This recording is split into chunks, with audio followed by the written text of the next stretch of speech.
Nizamabad revenue division పరిధిలో ఈ నెల 14వ తేదీన నిర్వహించనున్న రెండో విడత పంచాయతీ ఎన్నికల నేపథ్యంలో 163 BNSS అమల్లో ఉంటుందని సిపి సాయి చైతన్య తెలిపారు. శుక్రవారం ఉదయం 5 గంటల నుంచి 15వ తేదీ సాయంత్రం 5 గంటల వరకు ఈ నిబంధనలు అమలులో ఉంటాయన్నారు.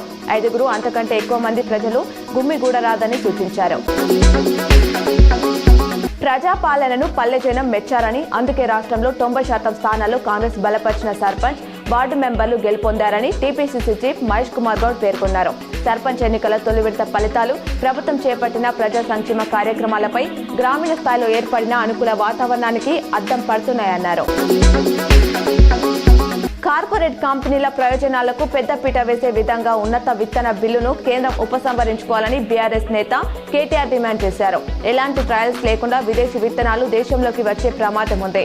రైతులకు పరిహారం గ్యారంటీ లేదు. నకిలీ విత్తనాలకు కంపెనీలను కాకుండా అమ్మకదారులను బాధ్యుల్ని చేసేలా బిల్లు ఉంది.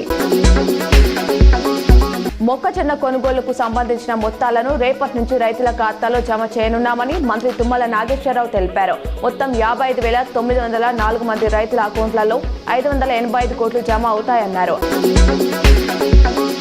తెలుగు రాష్ట్రాల్లో చలి పంజా విసురుతోంది. తెలంగాణలో ఇవాళ రాత్రికి ఉష్ణోగ్రతలు అత్యంత కనిష్టానికి పడిపోతాయని తెలంగాణ వెదర్ న్యూస్ తెలిపారు. హైదరాబాద్ సహా జిల్లాలో సింగిల్ డిజిట్ టెంపరేచర్ నమోదవుతుందన్నారు.